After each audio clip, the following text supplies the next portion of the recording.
So laser diodes are like LEDs, but they have a much narrower spectral width. They're much purer in color than LEDs. They also have a property called coherence, whereas LEDs have much lower coherence.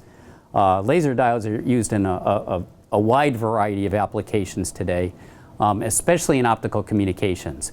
But we find them in a variety of electronic devices like video disc players, range finders, as well as communication devices.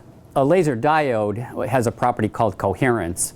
An LED is also somewhat coherent, but even though this one is a blue LED, it's got a much wider spectral width. There's additional colors on either side of the center wavelength of this, whereas a laser diode is much purer in color. This will be a red LED, and it's a much purer red, although it still has some spectral width, much narrower than the LED.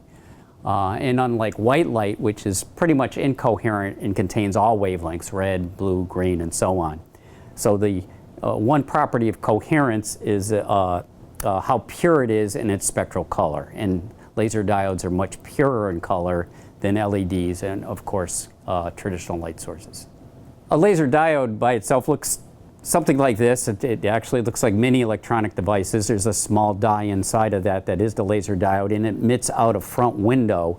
For these kind of laser diodes, which is typical of what might be used in a video disc player, the emittance from the window is quite wide and not as useful. So here we have a circuit. We've got a transistor that's and feeding it with a pulse generator. We're feeding pulses into that, so pulsing the output of the laser diode. And this diode is in a module that also contains a lens that collimates the light, so we can get more of a spot, like a laser pointer. The same idea. We've got the laser diode inside of that, and then a collimating lens that gives us a nice beam of light rather than a cone of light. And this one is pulsating. You can see it's pulsating, well, you can't tell it's pulsating at 20 hertz, but it is pulsating at 20 hertz. As I increase the frequency up past around 30 hertz, it begins to look like a solid beam, and that's because of our persistence of vision. Once we get past around 30, 35 hertz frequency, our eyes can't respond to it, and it looks like a constant light output. One other property of this module is made out of copper. Laser diodes, unlike LEDs,